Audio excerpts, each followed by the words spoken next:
সেই বুড়িটা একটা পরীতে রূপান্তরিত হয়। এই নাও, এটা একটা চাদর গোলাপ গাছ। এই গোলাপ গাছ তোমাকে প্রতিদিন একটা করে সোনার মোহর দিবে। সেই গোলাপ গাছটি প্রতিদিন একটা করে সোনার মোহর দিতে থাকে। শেফা, আকাশের অবস্থা তো ভালো নয়, প্রচুর বাতাস হচ্ছে। মনে হয় এখনই বৃষ্টি নেমে আসবে। এদিকে ঘরের চালটাও ভাঙা। চলো আমরা ঘরের ভিতরে যাই। তুমি ঠিকই বলেছ, আমারও তো খুব ভয় করছে। না জানি কখন ঘরের চালটা ভেঙে পড়ে এই ঝড় বৃষ্টিতে। মেয়েটাকে নিয়ে যে কোথায় যাব, মাথায় যে কিছুই আসছে না। শেফা, এসব কথা পরেও ভাবা যাবে। চলো এখন আগে ঘরে যাই। মেয়েটা যে ঘরের মধ্যে একা আছে, আবার ভয় পেতে পারে। বাবা, মা, তোমরা এসেছো? আমার যে অনেক ভয় করছে, আবার শীতও করছে। দেখো না বাইরে কি ঝড় হচ্ছে। তুই ভয় পাস না রে মা, আমরা তো চলে এসেছি। এই নেই কাঁথাটা, আমি তোর গায়ে জড়িয়ে দিচ্ছি, তাহলে তোর আর শীত করবে না। এরপর মিনার মা মিনার গায়ে কাঁথাটা জড়িয়ে দেয়। আর কিছুক্ষণ পরে অনেক বৃষ্টি শুরু হয়ে যায়। মা, দেখো না কত জোরে ঝড় বৃষ্টি শুরু হলো। এবার কি হবে মা? আর তখনই মিনাদের ভাঙা ঘরের চালটা ঝড়ে উড়িয়ে নিয়ে যায়। ও মা, এবার কি হবে? আমাদের ঘরের অর্ধেক চাল তো ঝড়ে উড়ে গেল। এবার আমরা কোথায় থাকবো মা? মারে, তুই ভয় পাস না, তুই একটু শান্ত হ। আজ রাতটা না হয় আমরা বাঘিনী ভাবিদের বাড়িতে আশ্রয় নিব। কিন্তু এত রাতে ঝড় বৃষ্টির মাঝে আমরা যাব কি করে? তাছাড়া বাঘিনী ভাবিরা যদি তাদের ঘরে আমাদের জায়গা না দেয়, তখন কি হবে? দরকার হলে আমি বাঘিনী বাবির হাতে পায়ে ধরবো, তবুও যেন তারা আমাদের আজকের রাতটা কাটানোর জন্য জায়গা দেয়। এমনিতেই তো আমরা সবাই বেঁচে গেছি। এরপর তারা প্রচন্ড ঝড়ের মাঝে বাঘাদের বাড়িতে যায়। বাঘিনী ভাবি, বড় বিপদে পড়ে তোমাদের বাড়িতে এসেছি, দরজাটা একটু খোলো না গো ভাবি। কি হলো কি? এই ঝড় বৃষ্টির মাঝে জ্বালাচ্ছিস কেন তোরা? তোদের জন্য কি একটু ঘুমাতেও পারবো না? মাঝরাতে চলে এসেছিস। বাঘিনী ভাবি, দয়া করে আজকের রাতটা একটু আমাদের আশ্রয় দাও। আমাদের ঘরের চালটা যে ঝড়ে উড়ে গেছে, আমাদের থাকার মতো যে কোনো জায়গা নেই। এই রাতের বেলা মেয়েটাকে নিয়ে কোথায় যাব? কাকিমা, ও কাকিমা, আমার অনেক ঠান্ডা লাগছে। ভিজে গায়ে থাকলে যে জ্বর আসবে কাকিমা। আমাকে একটু শুকনো শীতের কাপড় দাও না কাকিমা। আচ্ছা ঠিক আছে, আজকের রাতটুকু তোরাই বারান্দায় থাক। গিন্নি, ঘর থেকে কাঁথা আর বালিশ এনে দাও। এই নে তোদের শীতের কাপড়, এগুলো নিয়ে আমাকে উদ্ধার কর। আর জ্বালাস না, একটু রাতে শান্তি মতো ঘুমোতে দে। এই শেফা, আর কতক্ষণ আমাদের বাড়িতে থাকবি তোরা? আজ রাতে এসে কিন্তু আর জ্বালাবি না। আর এখন যা তো বাপু, তোদের দেখে আমার বিরক্ত লাগছে। ভাবি, আমরা তো চলে যাওয়ার জন্যই উঠেছি, আর তখনই আপনি এলেন। আমরা বিপদে পড়ে আপনাদের বাড়িতে এসেছিলাম, আর আপনি আমাদের সাথে খারাপ আচরণ করছেন। আরে সবই যখন বুঝতে পেরেছিস, তাহলে তোর পরিবার নিয়ে এসেছিলি কেন? আর শোন, তোদের যেন আর এবারের আশেপাশে না দেখি। ওগো, তুমি এভাবে বলো না বাঘিনী ভাবিকে। তুমি তো জানো ওরা কাল রাতে বিপদের সময় আমাদেরকে আশ্রয় দিয়েছে।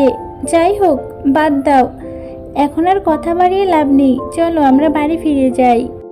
এরপর তারা বাড়ি ফিরে আসে, আর বাড়ি ফিরে দেখতে পায় তাদের পুরো বাড়িটা ভেঙে গেছে। মা, আমরা এখন কোথায় থাকবো? পুরো ঘরটা যে ভেঙে গেছে, আর বাবার হাতে তো কোনো টাকা নেই মা, যে আবার নতুন করে ঘরটা তৈরি করবে। কি আর করবো রে মা, আমাদের যা আর কিছুই করার নেই। আপাতত ছোট একটা থাকার ঘরের ব্যবস্থা করতে হবে, পরে টাকা হলে নতুন করে আবার বাড়ি বানাবো। কিন্তু মা, ছোট ঘর বানাতে গেলেও তো কিছু টাকার প্রয়োজন। সে টাকা তুমি কোথায় পাবে মা? আমাদের কাছে তো এখন কোনো টাকা পয়সা নেই। বনের পাশে একটা কলা বাগান আছে, সেখান থেকে কিছু কলা পাতা এনে আর জঙ্গল থেকে কিছু বাঁশ এনে ঘরটা বানিয়ে নিব। তোরা শুধু আমাকে একটু সাহায্য করিস।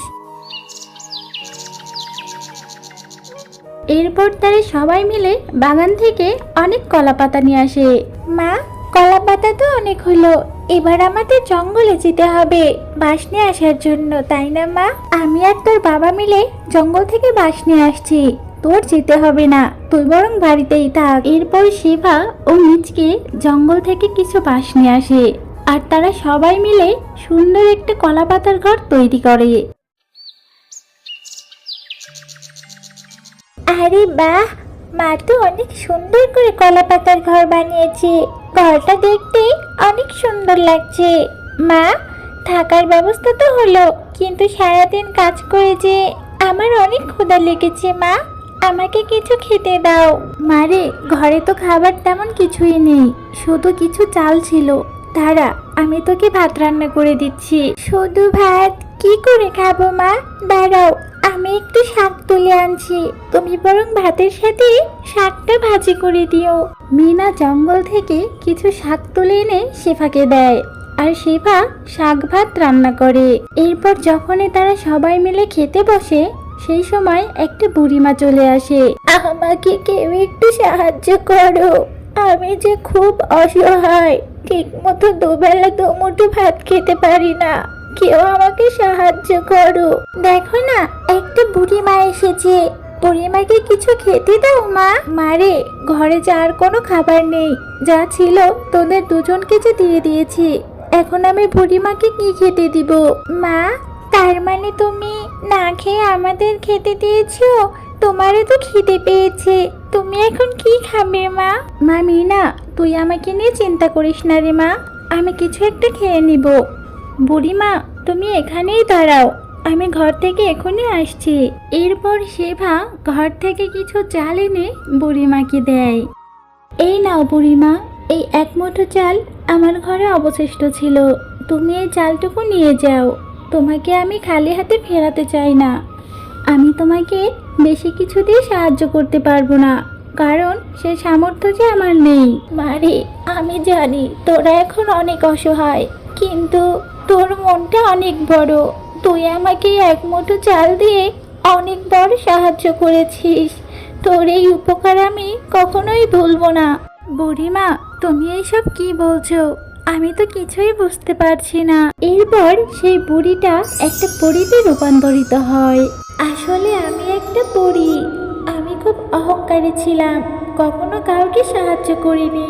এক সাধু বাবা অভিশাপ দিয়ে আমাকে বৃদ্ধা বানিয়ে দিয়েছিল আর বলেছিল আমাকে কেউ সাহায্য না করা পর্যন্ত আমি আমার পরীরূপ ধারণ করতে পারবো না। আজ তোমার কারণে আমি আমার রূপটা ফিরে পেয়েছি, তোমাকে অনেক ধন্যবাদ। ঠিক আছে পরী, আমাকে ধন্যবাদ দিতে হবে না, তুমি যে অভিশাপ মুক্ত হতে পেরেছো এতে আমি অনেক খুশি। আমি কখনো কাউকে সাহায্য করিনি, কিন্তু আজ তোমাকে সাহায্য করতে অনেক মন চাইছে। এই নাও, এটা একটা জাদুর গোলাপ গাছ, এই গোলাপ গাছ তোমাকে প্রতিদিন একটা করে সোনার মোহর দিবে। আমি এবার আসি। এরপর সেই গোলাপ গাছটি প্রতিদিন একটা করে সোনার মোহর দিতে থাকে। এভাবেই শেফা শিয়ালিনীরা অনেক ধনী হয়ে যায় আর বনের অসহায় গরিবদের তারা সাহায্য করে।